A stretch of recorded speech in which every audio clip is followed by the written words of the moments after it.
तो क्वेश्चन म्हणतोय find the area between the curve y is equal to x square minus 2x minus 8 and X axis. याच्यामधला area काढायचा. मग कसं काढणार बघा, तो उत्तराचा बाण मारला. माझ्याकडे कर्व काय आहे, y is equal to x square minus 2x minus 8 आहे. याची कर्व कशी काढणार, एक लाईनला कशी ड्रॉ केली होती आपण त्या पद्धतीने न्याय याला. इथे एक्स म्हणा, इथं y म्हणा. एक्सची व्हॅल्यू जर तुम्ही 0 टाकली तर 0 0 होऊन जाईल, मायनस 8 येऊन जाईल.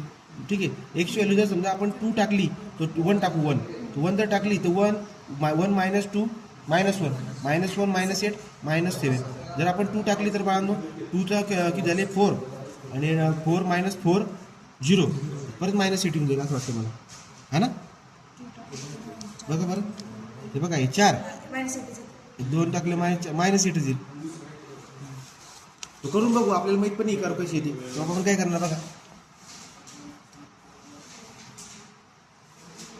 ओके, तो ही आहे आपली एक्स ॲक्सिस, ही काय आहे वाय ॲक्सिस. तो 0 8 म्हणतोय. तर बघा बरं, आता आपण हळू येईल असं करूया. हे बघा, हा 1 2 3 4 5 6 7 8 9 10 हां मायनस 8 आहे ना, हां खाली येणार. हां हां मी थांबतो. मी म्हणजे एक सुद्धा 1 2 3 4 5 6 7 8 ठीक आहे. आणि इकडे पण थोडंसं असं 2 3 4 5 6 हे गरज तर नाही तेवढी. चला, तो या पद्धतीने करू. आपण आता ड्रॉ करणार आहोत 0 x is equal to 0 y is equal to minus 8 म्हणजे हा मायनस 8 बघा. नंतर पुढे x is equal to 1 minus 7 म्हणजे इथे येणार बाळांनो. नंतर 2 आणि मायनस 8 येते. तर एक्स इज इक्वल टू 2 कुठे, हा एक्स इज इक्वल टू 2 हा बघा, हा 2 आहे आणि मायनस 8 म्हणजे इथे आलं. हे काय निघते असं, इथं कर अशी होऊन जाते बरोबर का. पण आपल्याला अजून एखादा पॉईंट घ्यावा लागेल, आपल्याला समजायला पाहिजे नेमकं काय आहे. तर आपण 3 घेऊन बघूया. तुम्ही 3 टाकून बघा. 3चा वर्ग 9, 3 दुने 6, 9 मधून 6 गेले 3, 3 मधून परत 8 म्हणजे मायनस 5. आता बघा हा 3 आहे आणि मायनस 5 जर मी बोलतोय 1 2 3 4 5 इथे येईल तो पॉईंट. ओके का. हां बरं, जाऊ पुढे. हा चुकून हे झालेला आहे बरं का, चुकून झालेला. बरं अजून घ्या, चौथा पॉईंट घ्या बरं. बघ समजून जर 4 जर टाकला तर 16, 16 मधून 8 गेले 8, 8 मधून 8 गेले 0. याचा अर्थ हा होऊन जाईल 0. तर जेव्हा मी 4 टाकतोय हा 4 तेव्हा 0 होऊन जाईल, हा ना. व्हायच्या 0 होईल म्हणजे इथे येईल ते. ती करू अशी बाळा. इथे जरा चेक करायचं, काहीतरी मिस्टेक झाली असेल आपल्याकडे. समजते का. तुम्ही व्हॅल्यू मायनसमध्ये पण घेऊन बघा. ही ती कर्व आहे, ती कर्व इकडून पण ड्रॉ करून भेटेल ना आपल्याला. कशी करा,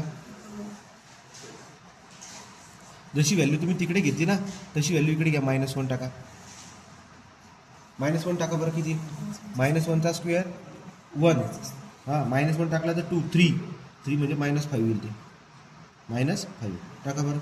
-1 -5 म्हणजे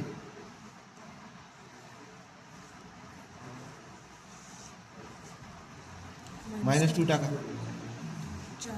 4 आणि 4 हे बघा ना, -2 + 8 0. 2ला पण काय येईल ते 0. अशी कर्व बनवला. समजते का. तो हा आहे -2, ही आपली कर्व आहे. आता तुम्ही मला सांगा, याला सॉल्व करायचं आहे. पट्टी कशी टाकू, अशी टाकून जमेल का, जमेल. उभी टाकून जमणार नाही का, जमेल जमेल जमेल. उभी बी जमेल, आडवी बी जमेल. मग आता कुठली टाकायची. आता समजा मी टाकली उभी पट्टी. उभी पट्टी जर तुम्ही टाकली, एरियाचा फॉर्म्युला काय असतो, डबल इंटिग्रेशन dx dy. मधली लिमिट कशाची, उभी पट्टी टाकली तर वायची असतील. मग खालून तर वरती वायची व्हॅल्यू काय ते सांगा. y is equal to x square minus 2x minus 8 आणि वरती वायची व्हॅल्यू किती आहे, y इज इक्वल टू 0. आता एक्सची व्हॅल्यू सांगा. इथे एक्स किती आहे, -2 आणि एक्स इज इक्वल टू किती आहे, 1 किती 1 2 3 4 5 होता का, नाही 4च आहे. 4 पण गेलो झालं. हे झालं. तर हे एरियाचा फॉर्म्युला आहे. मग आता याला सॉल्व करायला काही बी प्रॉब्लेम नाही आपल्याला. -2 to 4 याला कसं सॉल्व करणार. यामधली लिमिट कशाची आहे, वायचे.